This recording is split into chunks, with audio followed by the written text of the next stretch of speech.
Oke, udah muncul Pak Dipta? Nah, udah muncul? Oke, kita akan masuk ke materi yang namanya ini. Dinamika rotasi. Nah, saya akan menjelaskan secara konsep dinamika rotasi itu mirip kayak dinamika biasa. Kita kan sebelumnya udah belajar dinamika biasa atau dinamika linear. Nah, sekarang kita akan belajar namanya dinamika rotasi atau dinamika angular. Nah, saya akan tuliskan analogi sehingga kita bisa mudah mengingat rumusnya.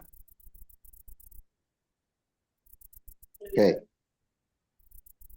Waktu kita belajar gerak atau dinamika linear, pasti yang pertama dipelajarin itu adalah kinematikanya. Nah, ingat nggak? Kinematika, dia cuma belajar 3 besaran umum. Yaitu apa? Besaran R, besaran V, sama besaran A. Di kinematika linear juga sama. Kinematika linear juga kita hanya belajar 3 besaran umumnya. Yaitu apa? Sudut, omega, dan alfa. Ada hubungannya nggak? Jawabannya ada. Hubungannya adalah posisi itu adalah jari-jari dikali sudut. Dengan keterangan sudutnya harus diubah ke mode radian dulu, bukan derajat. Kecepatan itu adalah jari-jari dikali omega. A adalah jari-jari dikali alfa. Oke. Nah, V di sini nama lainnya adalah kecepatan tangensial. Kenapa tangensial? Karena V selalu menyinggung lingkaran. Menyinggung lingkarannya maka jadi tangensial. Oke? Nah, setelah kita memahami kinematika, kalau nggak salah kinematika rotasi kita udah belajar waktu di kinematika biasa kalau nggak salah. Nah, barulah kita masuk ke dinamika. Nah, untuk bisa menghubungkan dengan dinamika, kalau di kinematika linear kita butuh penghubung namanya massa. Oke. Kalau di kinematika rotasi namanya adalah inersia. Jadi inersia itu ibaratnya itu seperti massa kalau di gerak rotasi. Nanti kita akan bahas. Setelah kita paham tentang konsep inersia, barulah kita bisa masuk ke materi yang namanya dinamika.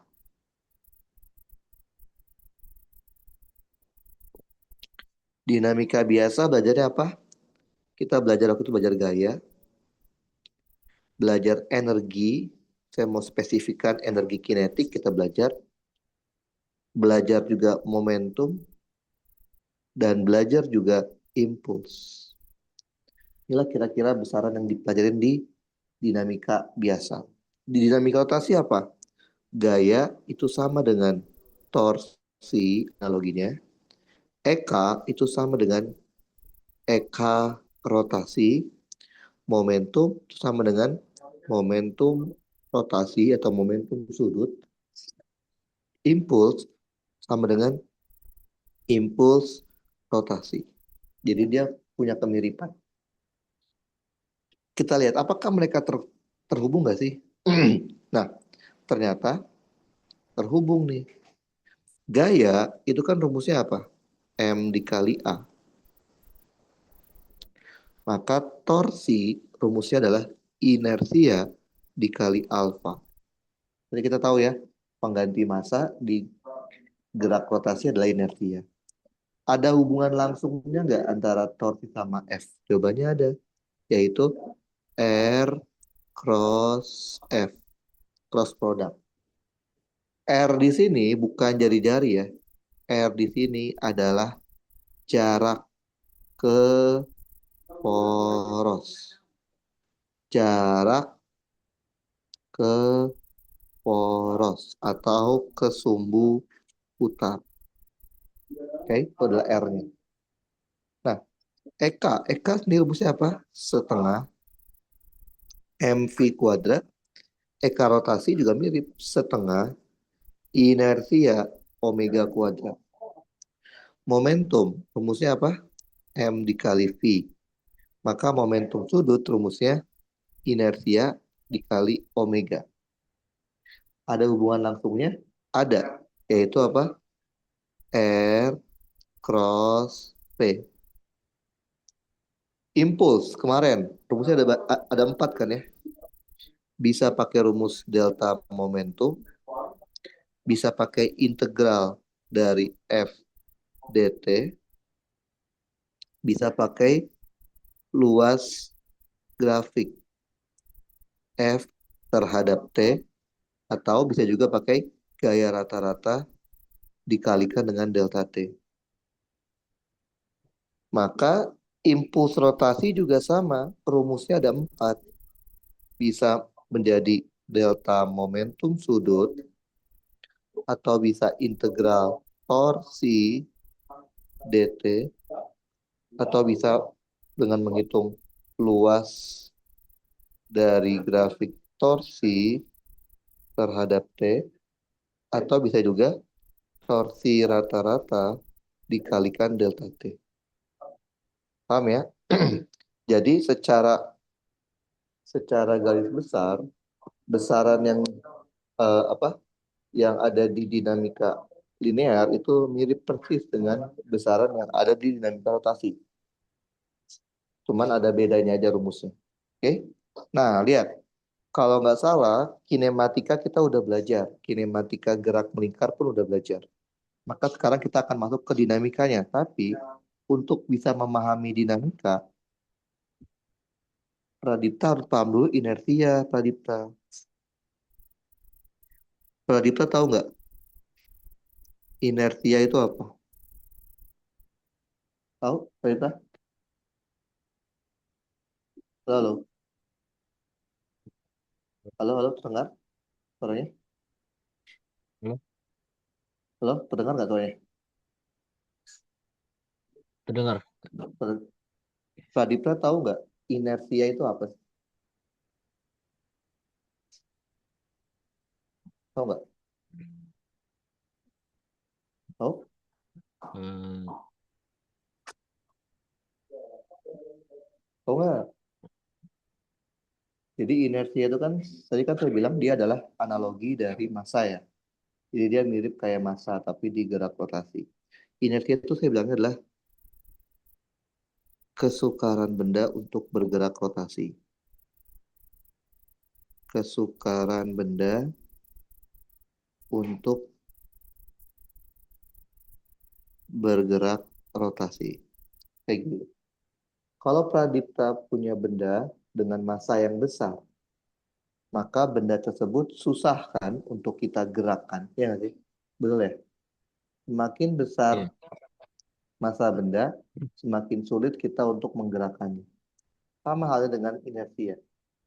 Semakin besar inersianya benda tersebut, maka semakin sulit benda tersebut kita putar. Saya bilangnya kesukaran benda untuk berotasi. Nah, sekarang pertanyaannya adalah bagaimana cara kita mencari inersianya?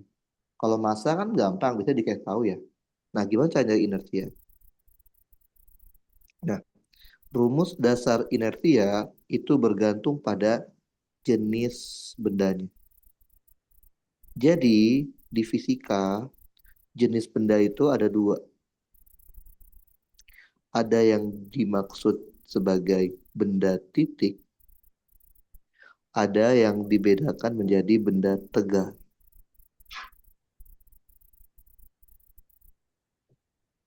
Pradipta tahu nggak bagaimana cara membedakan itu benda titik, benda tegar di suatu soal?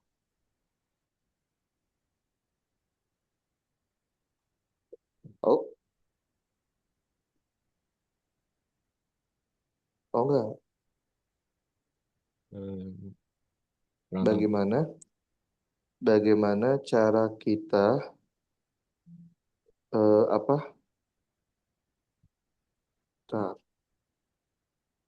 Bagaimana cara kita mengetahui si siapa namanya si benda yang kita lihat di soal itu benda titik atau benda tegar?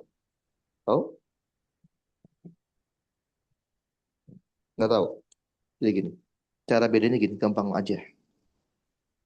Yang pertama ya, benda titik. Definisi benda titik di fisika itu adalah benda yang dimensinya. Dimensi itu apa sih? Panjang, lebar, tinggi, jari-jari, diameter, luas, volume. Dimensi bendanya tidak diketahui di soal. Dengan kata lain, diabaikan. Oke? Jadi, ketika kita ketika kita tidak memperhitungkan atau tidak memberitahu eh, ukuran dari bendanya, maka benda itu disebutnya benda titik. Walaupun bentuknya bukan titik. Misalkan gini, soalnya bilang seekor gajah. Tapi soalnya nggak ngasih tahu gajah itu memiliki ukuran berapa, panjang, lebar, tinggi, atau jari-jari itu luas atau volumenya. Maka gajah itu disebut sebagai benda titik. Paham ya? Nah, kalau benda titik, inersianya sederhana aja. M/R kuadrat. Oke? Kalau benda titik, inersianya cukup menggunakan M/R kuadrat. R-nya itu apa, Pak Dita? Tahu nggak? Radius. Jari-jari. Gitu. Kan tadi saya bilang, benda titik kan nggak punya ukuran. Gimana kita bisa tahu jari-jarinya? Bukan. R itu bukan jari-jari, tapi jarak benda ke titik poros atau ke titik putar. Jarak benda tersebut ke titik putarnya. Paham? Jadi ingat, benda titik itu nggak punya ukuran dimensi, nggak ada jari-jari, nggak ada diameter. Tapi R ini adalah jaraknya ke poros. Itu yang pertama, benda titik ya. Yang kedua, gimana kalau kasusnya adalah benda tegar? Apa itu benda tegar? Kebalikannya aja. Benda yang dimensinya diketahui di soal. Di soal memberitahu ukurannya. Bisa ukuran panjang, ukuran lebar, tinggi, jari-jari, diameter, dan seterusnya. Selama ada ukuran bendanya, maka benda tersebut dikategorikan sebagai benda tegar. Gitu ya. Nah, apa rumus inersianya untuk benda tegar? Inersianya untuk benda tegar sebenarnya harusnya pakai integral. Harusnya R kuadrat dm. Harusnya gini. Tapi karena masih belum masuk kuliah, cuman baru pretest ya. Biasanya anak SMA itu ini dihafal, dihafal. Nah, yang dihafal cukup menghafal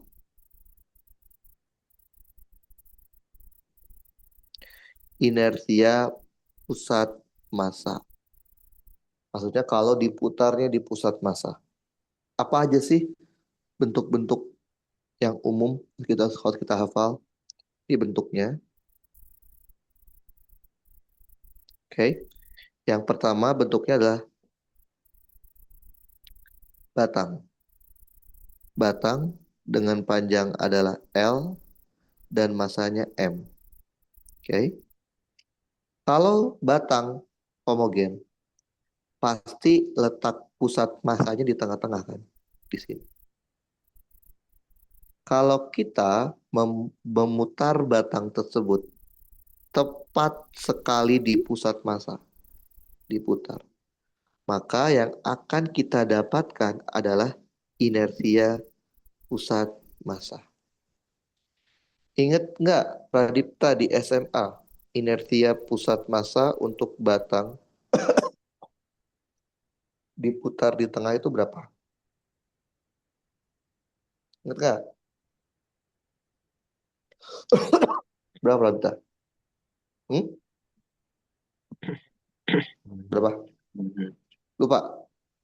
Lupa. Lupa. 1/12 ml kuadrat. Ini didapatkan dari integral ini, Radipta. Jadi kalau Radipta lupa ya pakai integral, tapi kalau ingat ya langsung aja pakai. Apalagi yang sering, yaitu cincin. Oke, cincin dengan jari-jari adalah R dan masanya M. Misalkan saya putar tepat di pusat masanya, itu di tengah-tengah. Maka yang akan saya dapatkan itu adalah inersia pusat masanya. Inersia pusat massa cincin itu adalah mr kuadrat. Oke. Yang ketiga, cakram. Bedanya apa cakram sama cincin?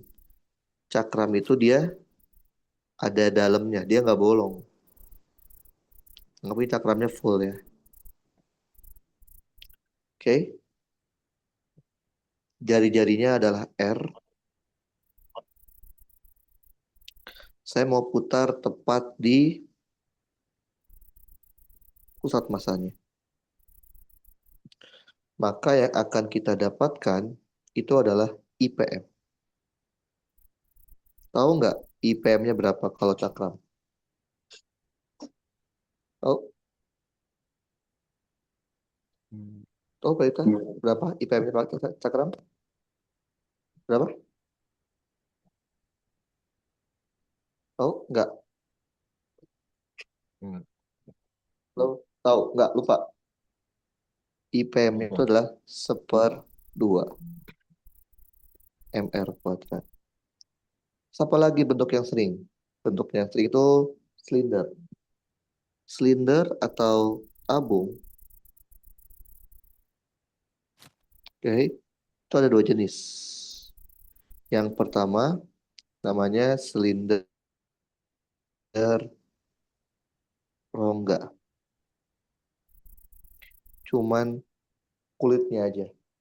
Kalau saya putar di tengah-tengah,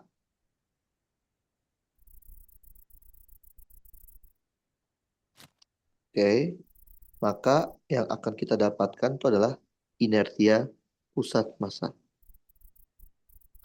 Berapa inersia pusat massa untuk tabung, kulit tabung? Berapa? Tahu? Inersianya adalah mr kuadrat, di mana R itu adalah jari-jari dari tabungnya. Oke.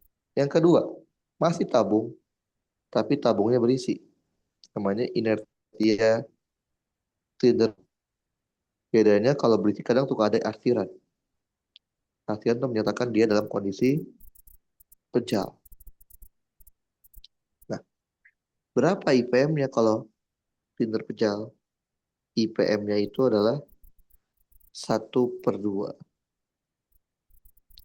mr kuadrat. Apalagi bola. Bola juga ada dua ya. Ada kulit bola, ada bola pejal.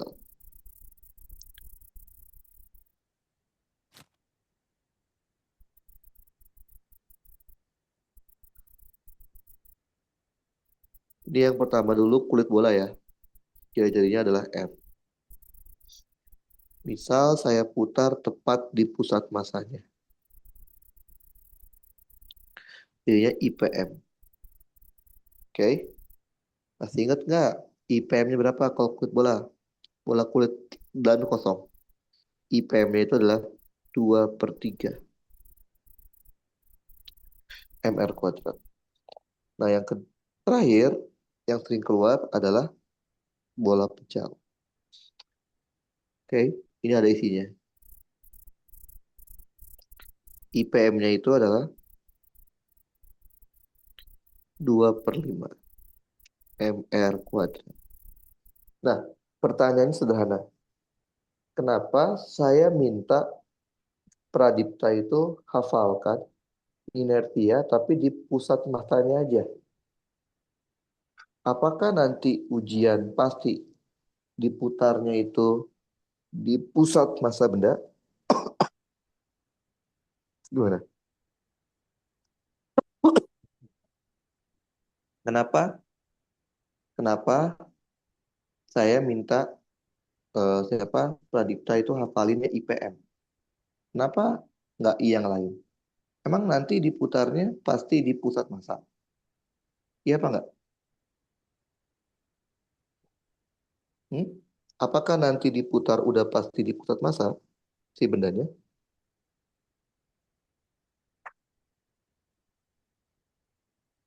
Gimana? Halo Pradipta, terdengar nggak suaranya? Iya. Nah, iya. Apakah nanti soal itu akan selalu diputarnya di pusat massa?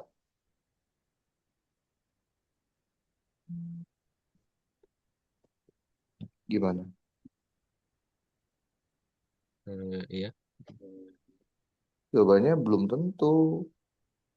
Belum tentu nanti yang diputarnya itu bendanya di pusat massa. Terus gimana dong? Kalau diputarnya tidak di pusat massa, Pradipta. Berarti kan inersianya beda lagi dong, beda lagi. Nah, apabila titik putarnya tidak di pusat massa, maka kita harus hitung inersia barunya menggunakan yang namanya ini, dalil sumbu sejajar. Dalil sumbu sejajar itu adalah cara, apa ya? Bentar ya.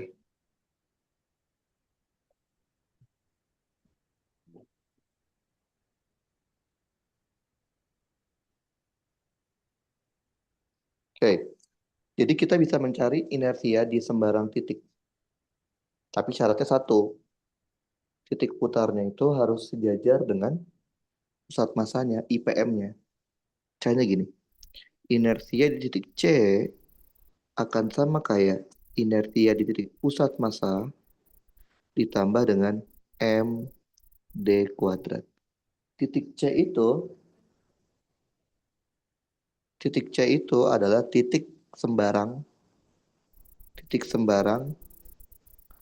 yang sejajar dengan IPM. Nah, M itu apa? M itu adalah massa, massa dari bendanya. Sedangkan D itu adalah bukan diameter, tapi jarak. Jarak titik C ke pusat massa. Oke, kita ambil contoh deh, yang gampang aja. Contoh, yang tadi deh batang. Kita punya batang.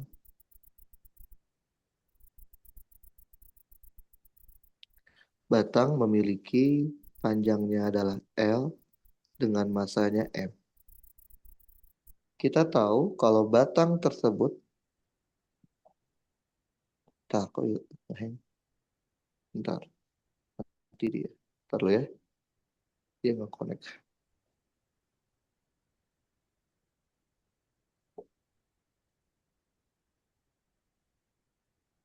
Loh, oh, no. Ih, ntar lo, ini bisa tapi nggak bisa. Tar,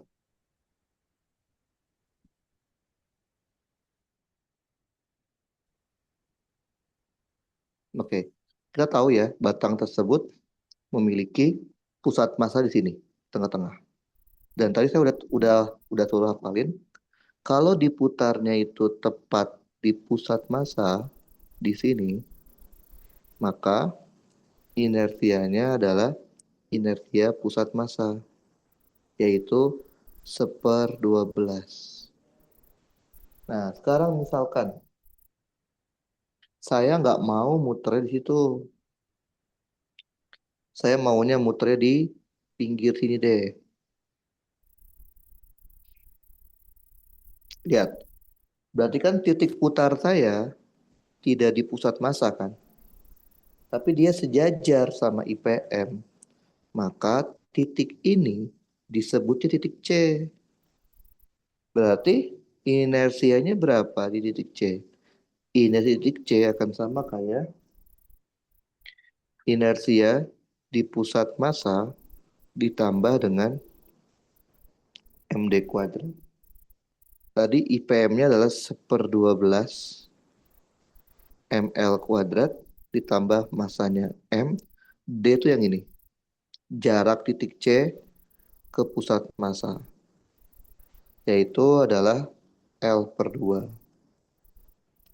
Maka kita punya 1/12 ml kuadrat ditambah 1/4 ml kuadrat. Kita samain penyebut jadi per 12. 1 ditambah 3 ml kuadrat. Jadinya 1/3. Paham ya?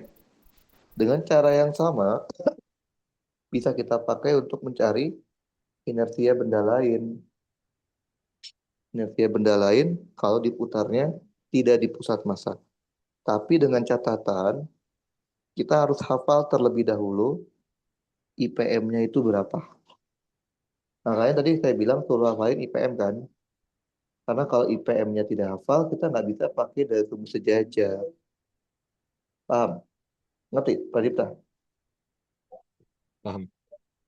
Oke. Nah, itu inersia. Sekarang kita akan masuk ke dinamika rotasi. Tapi belum dinamika rotasinya, masih masuk ke namanya statika rotasi. Statika rotasi. Atau dengan kata lain, kesetimbangan. Kesetimbangan. Oke, jadi syarat benda tersebut, syarat benda dalam keadaan setimbang. Syaratnya ada dua. Syarat pertama itu adalah sigma F-nya harus sama dengan 0. Sigma Fx, sigma Fy, sigma Fz. Kenapa harus 0? Untuk memastikan bendanya tidak bergerak secara translasi. Yang kedua adalah sigma torsinya juga harus 0. Supaya apa? Supaya memastikan benda tidak berputar, tidak berotasi. Jadi kesimpulannya setimbang di sini adalah tidak boleh bergerak dan tidak boleh berputar. Oke? Tapi kan kita tahu ya, torsi itu kan rumusnya R cross F. Di mana R itu adalah jarak ke poros. Berarti kalau kita mau ngitung torsi, kita harus tahu di mana letak porosnya. Oke? Kita harus tahu di mana letak porosnya. Nah, gimana caranya kita tahu letak porosnya di mana? Gampang. Jadi, setimbang itu secara umum itu ada dua jenis. Secara umum. Yang pertama itu namanya setimbang stabil. Setimbang stabil. Atau setimbang biasa lah. Dibaca gitu. Kalau kasusnya setimbang stabil atau setimbang biasa, kita bebas pilih poros di mana saja. Pilih poros di mana saja kalau kasusnya setimbang stabil itu pasti benar. Yang masalah adalah kalau kasus kedua yaitu setimbang tapi tepat akan berotasi. Setimbang tapi tepat akan berotasi. Maksudnya kondisinya setimbang, tapi sebentar lagi dia berotasi. Biasanya di ciri-cirinya, ciri-cirinya itu adalah ada kata-kata tepat akan berotasi, hampir berputar, hampir terbalik. Pokoknya ada kata-kata ekstrimnya lah. Kalau ada kata-kata itu, kita tidak boleh bebas pilih poros. Tidak boleh bebas pilih poros. Tapi porosnya itu harus,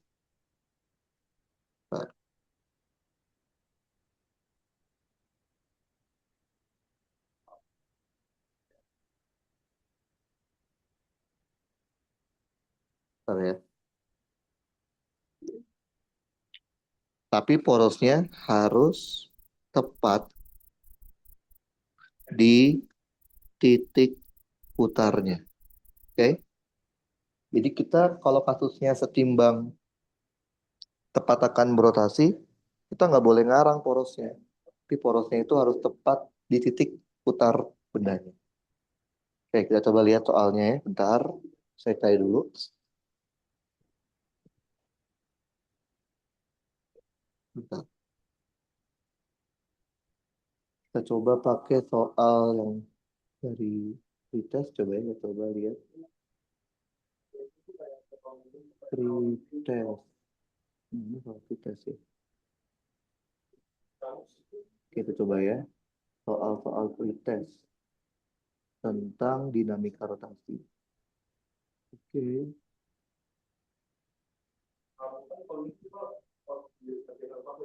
Mendikit doang. Bentar ya, saya kirimkan dulu.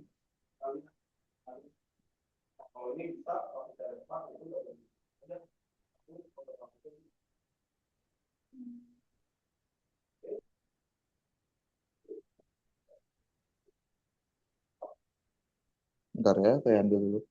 Saya buka WA-nya dulu.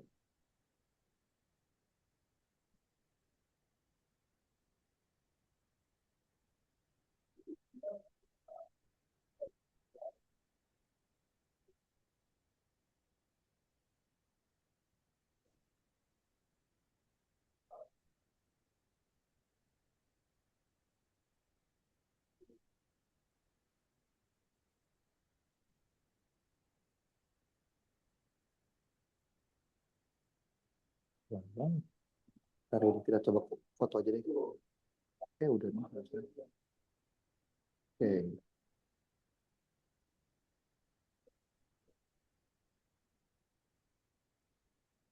bentar ya. Kita coba lihat soalnya tadi ini.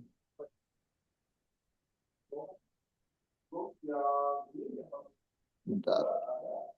Hmm, mana tadi? Oh, di sini. Oke.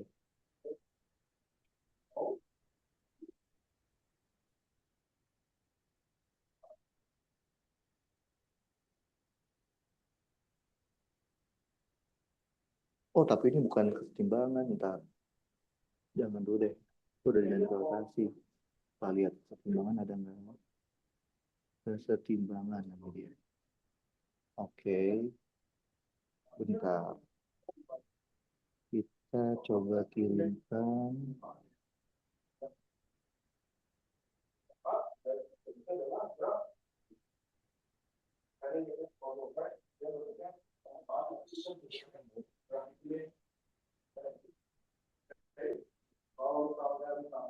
Bentar ya.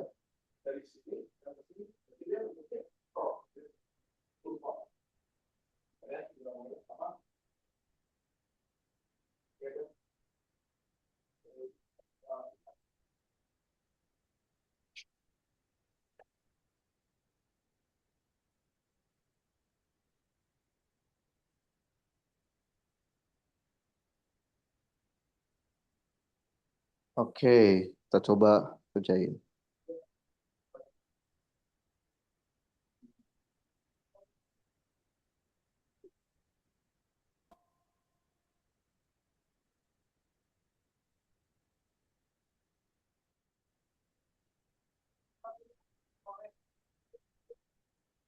Kayak gitu coba ya. Ini ada pretest 2019.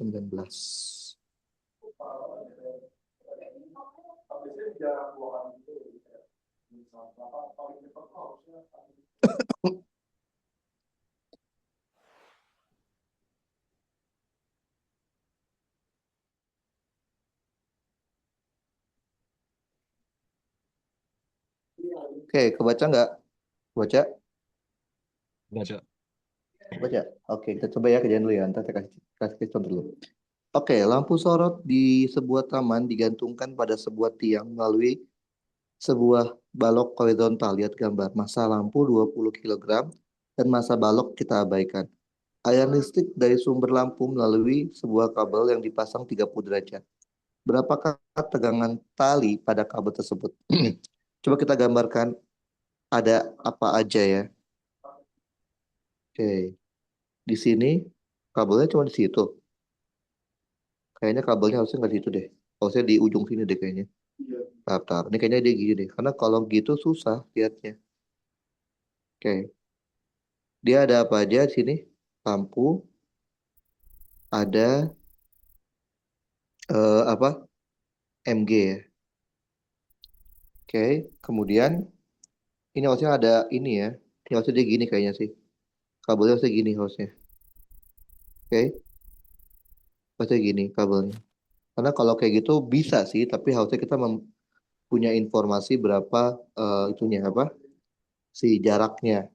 Anggaplah gini aja ya gambarnya biar gampang ya. Ada apa lagi? Ada tension, tegangan tali. Oke, ini kan kondisinya setimbang ya. Berarti apa? Sigma F. Sebenarnya nggak, oh ini nggak apa-apa sih sebenarnya. Nah, apa deh gitu aja deh.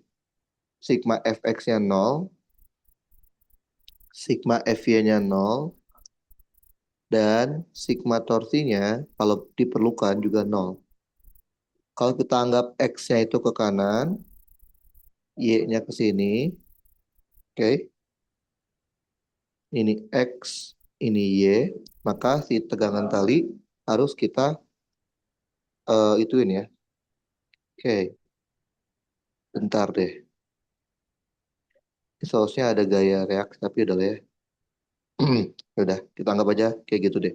Berarti si T-nya kita akan urai, ada T yang ke sini, sama ada T yang ke sini. Yang ke sini adalah T sin theta, dan yang ke sini adalah T cos theta. Gitu ya. Nah, kita bisa tahu kalau sigma FY-nya harus sama dengan nol. Berarti kita punya apa? T sin theta dikurangin mg nilainya harus sama dengan nol. Berarti T sin 30 itu adalah setengah sama dengan mg. Mg-nya berarti anggap aja G-nya 10 deh ya, biar gampang. Oh, udah deh 10 dia bilang. Maka dapatlah 200. Berarti tegangan talinya adalah 400 Newton. Gitu ya. Oke. Tapi ini kayaknya kurang kurang pas sih. Kalau realnya nggak seperti ini, harusnya dia ada informasi yang lain.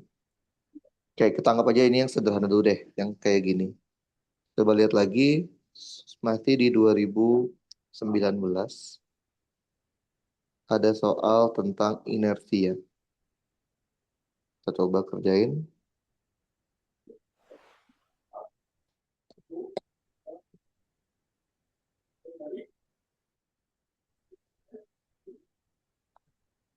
Oke, soalnya seperti ini. Oke, coba dibaca dulu ya. Baca dulu.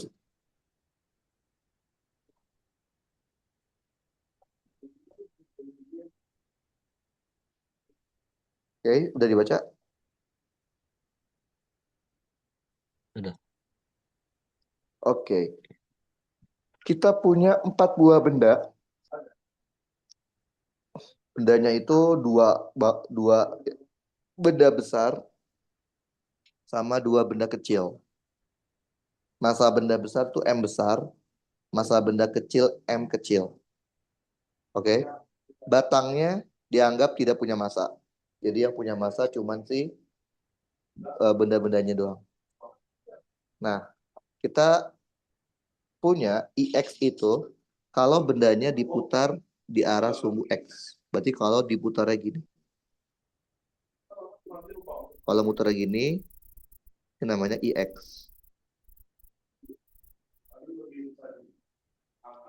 Kalau diputarnya arah sumbu Y,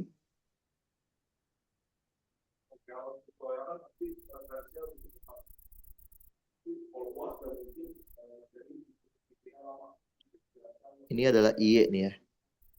Kalau diputar arah sumbu Z, Z-nya gini kan.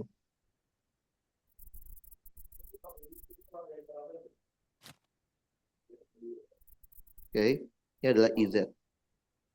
Nah, tadi kan inget ya, inget nggak? Gimana cara kita hitung inersia? Kita harus bisa mendefinisikan ini bendanya benda apa. Karena kalau benda titik, inersianya pasti mr kuadrat. Kalau benda tegar, inersianya beda-beda tergantung bentuknya. Nah, coba lihat deh. Menurut Pradipta, si benda ini, benda-benda yang punya massa M besar dan M kecil, di soal ini, benda-benda ini eh, apa? Termasuknya benda titik atau benda tegar.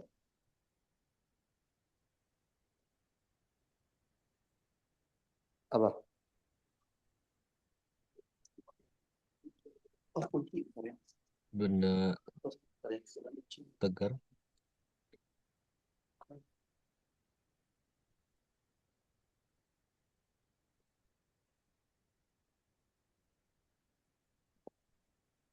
Benda apa, Pradipta? Benda tegar. Oh, kenapa benda tegar? Alasannya? Karena jaraknya diketahui. Oke. Tadi ingat nggak, Pradipta, bagaimana cara kita membedakan ini soal benda titik atau benda tegar? Gimana caranya? Gimana caranya? Gimana? Halo, halo. Halo? Gimana caranya?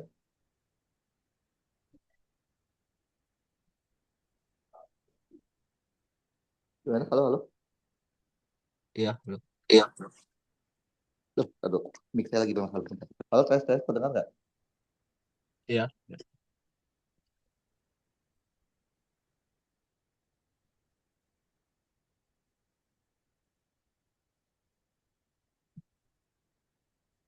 Halo, halo. Halo. Halo, Pradipta. Kau dengar nggak? Terdengar. Oke. Bagaimana cara membedakannya? Benda titik atau benda tegar? Eh, Benda tegar punya bentuknya. Bukan. Ya, saya bilang apa? Benda titik itu benda yang ukuran dimensi bendanya tidak diketahui di soal. Ukuran dimensi itu apa? Panjang benda, lebar benda, jari-jari benda, diameter, luas, volume, itu namanya dimensi. Kalau benda tegar itu benda yang ukuran dimensinya diketahui di soal. Jadi dia di soal memberitahu ukuran jari-jari atau ukuran panjangnya atau ukuran apa eh, diameter atau luasnya. Bayang, ngerti? Iya. Paham? Oke, berarti kalau menurut menurut Pradipta di soal ini si benda yang masanya M besar dan M kecil itu termasuknya benda titik atau benda tegar? Titik. Titik. Dia sama sekali nggak mendefinisikan kan si si siapa si benda M itu punya ukuran berapa. Dia cuma bilang jaraknya ada sih. Tapi kan jarak itu bukan dimensi benda, dimensi itu ukuran benda. Paham ya? Jadi kita udah tahu kalau kasus ini adalah benda titik. Karena benda titik, berarti inersia untuk tiap benda itu rumusnya adalah mr kuadrat. Coba kalau gitu inersia arah sumbu X. Kalau diputernya di sumbu X, berapa inersianya, Pradipta? M A kuadrat. Yang mana M-nya M besar atau M kecil? Yang M kecil. M kecil kali A kuadrat, gitu. Iya. Satu doang, nggak empat, nggak dua.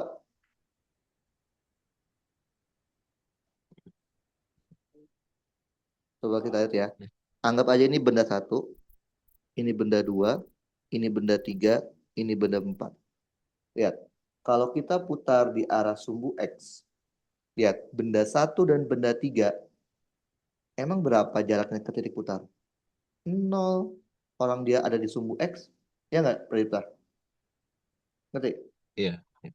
Berarti dia hanya ada inersia benda 2 ditambah inersia benda 3, yaitu M besar jaraknya A kuadrat ditambah M besar jaraknya A kuadrat.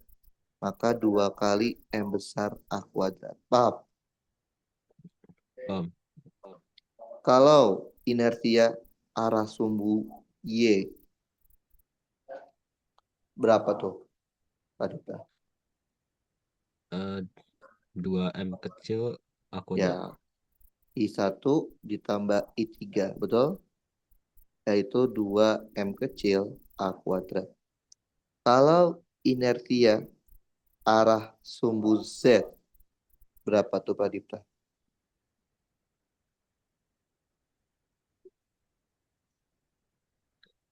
Eh, 2M kecil A kuadrat tambah 2M besar A kuadrat. Ya, betul. Ini gabungan. I1 tambah I2 tambah I3 tambah I4. Berarti sama aja 2M kecil A kuadrat ditambah 2M besar A kuadrat. Berarti kesimpulannya, yang mana yang paling besar? IX, IY, atau IZ? IZ. IZ paling besar. Setelah itu, IX. IX kedua, baru IY. Maka jawabannya adalah B. Paham? Paham. Oke. Kita coba lihat lagi. Kita lihat ada pretest 2022. Oke. Ini mirip kayak yang tadi. Ini lebih sulit. Mirip kayak tadi yang pertama.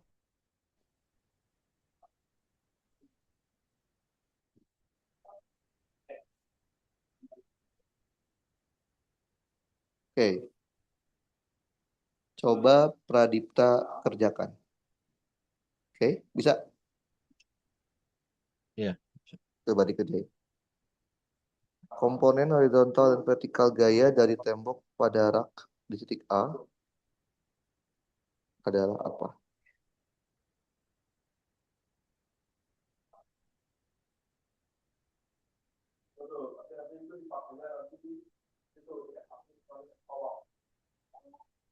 Coba ya, kerjain ya.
Gimana udah Pak Dipta?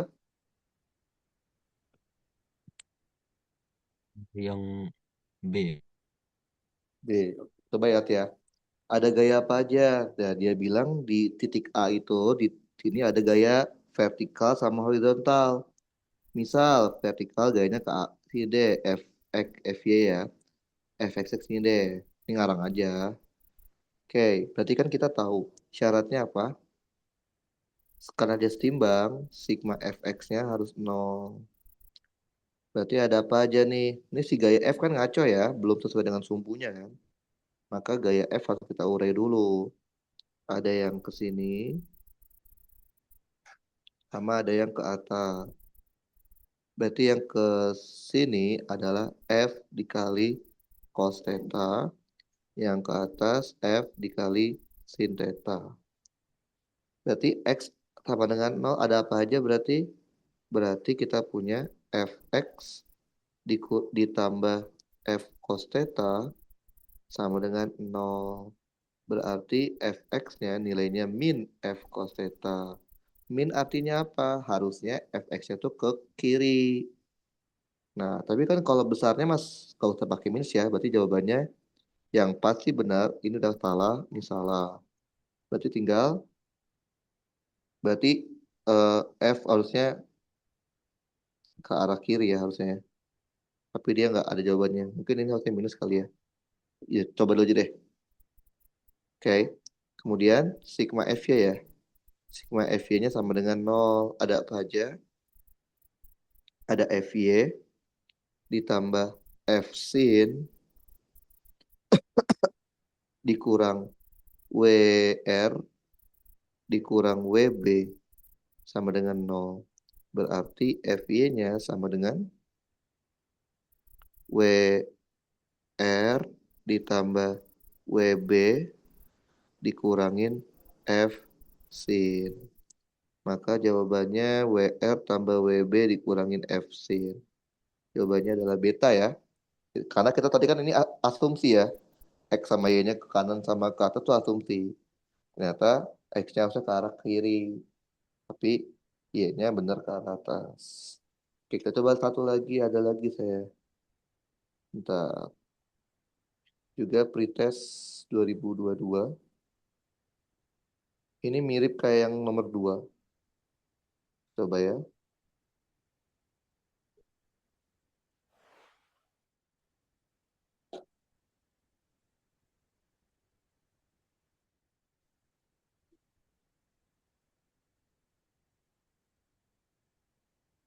Oke,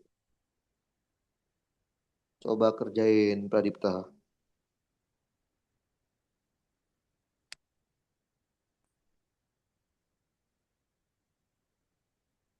Astagfirullahaladzim.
Udah dapat, Prita? 4 MA kuadrat. 4 MA kuadrat. Bener nggak tuh? Coba ya. Mana pulpen saya? Oke.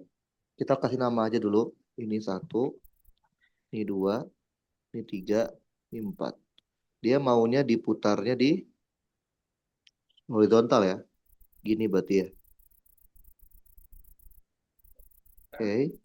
Berarti inersia di titik di X. Berarti I1 nggak punya ya. Adanya I2 ditambah I3 ditambah I4. I2 jaraknya A ya. Masanya M kan.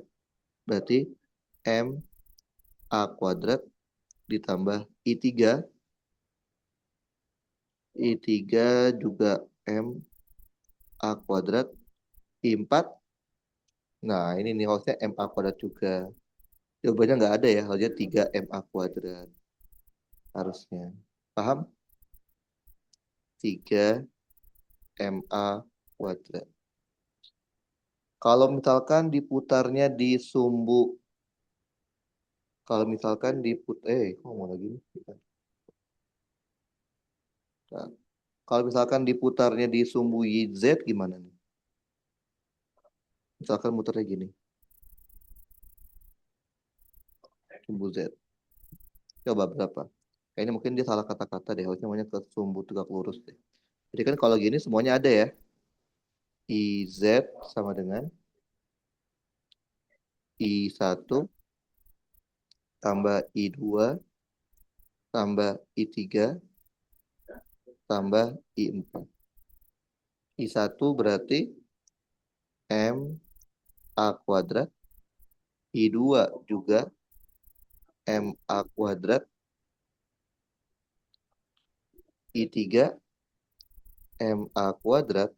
Nah, I4 jaraknya ke titik Z kan berarti kan Pitagoras ya, yaitu adalah A akar 2 ya.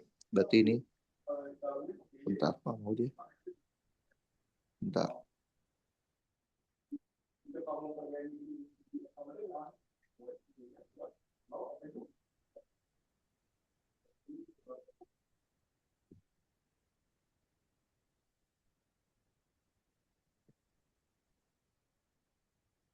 bentar ya. Merekam dulu.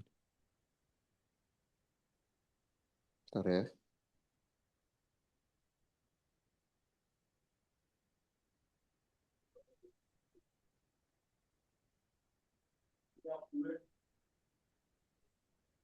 Mulai kambuh lagi bentar ya.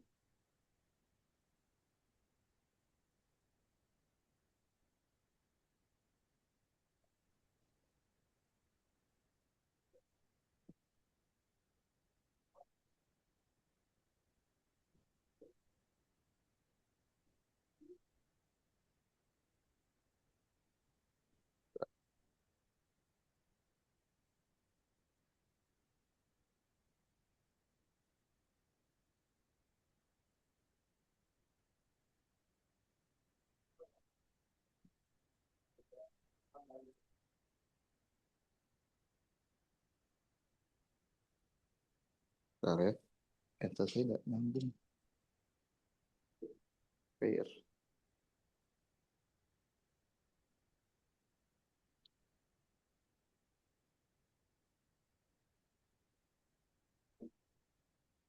Bentar. Kok nggak nyambung pairnya? Udah.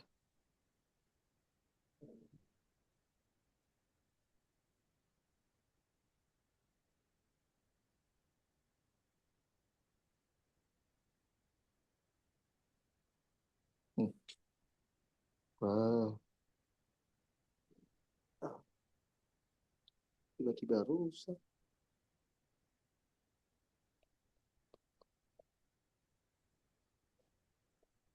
Lalu ya kita coba cas sampai full dulu. Jadi itunya apa sih baterainya? Kan udah drop baterainya.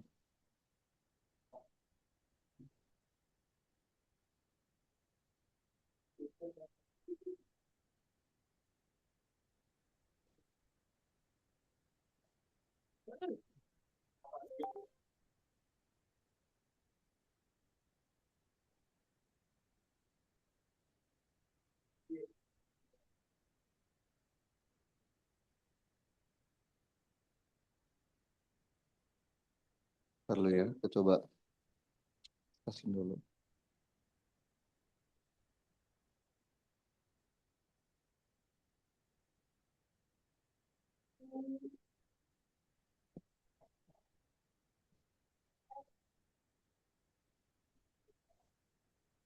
Hmm.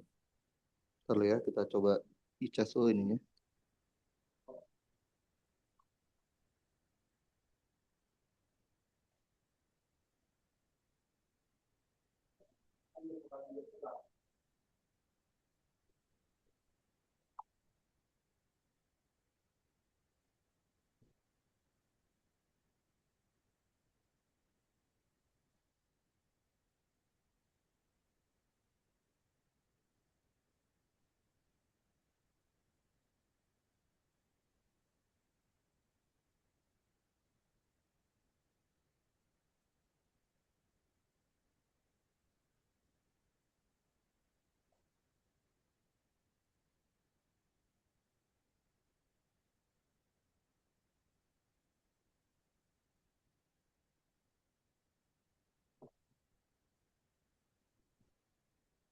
Ntar ya, saya itu dulu, apa coba kita cas dulu.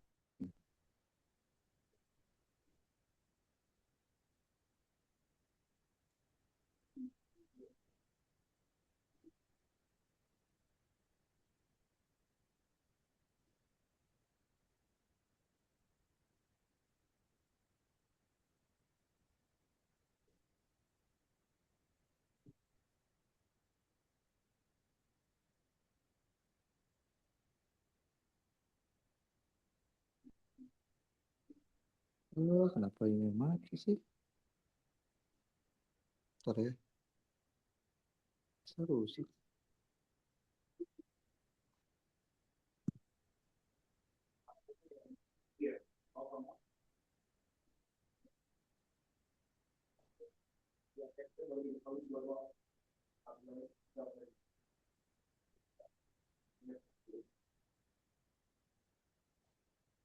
Oke, bentar kita coba sampai full dulu tuh, 78%.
Ntar ya, kita coba sampai full dulu kayaknya baterainya.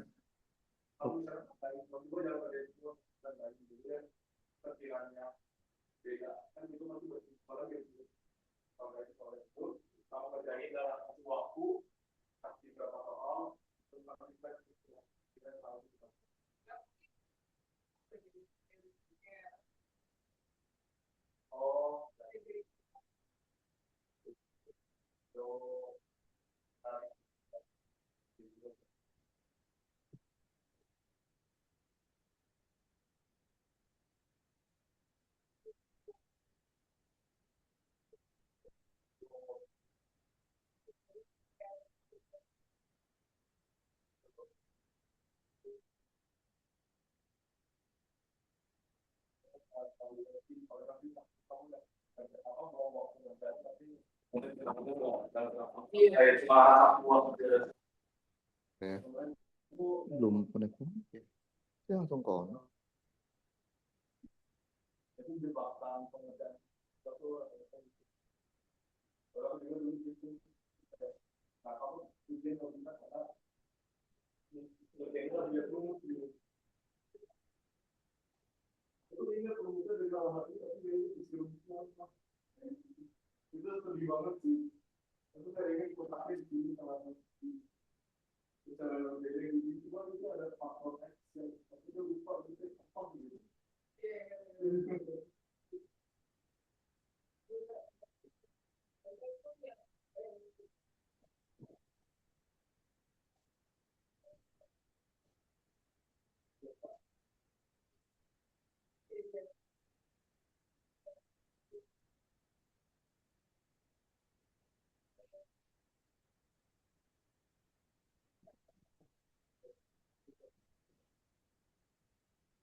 Ntar ya, Pak Ibrahim itu lagi nih.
Ah, kayaknya pensil saya rusak nih kayaknya nih.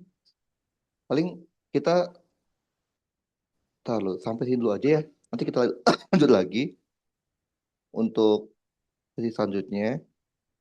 Karena pensilnya nggak bisa dikonekin. Kayaknya ada yang kayak rusak ini. Kayak gitu paling ya. Siapa? Pradipta. Oke. Nanti Oke. saya kirim catatannya untuk yang hari ini. Oke, mari Pradipta. Ya, terima kasih.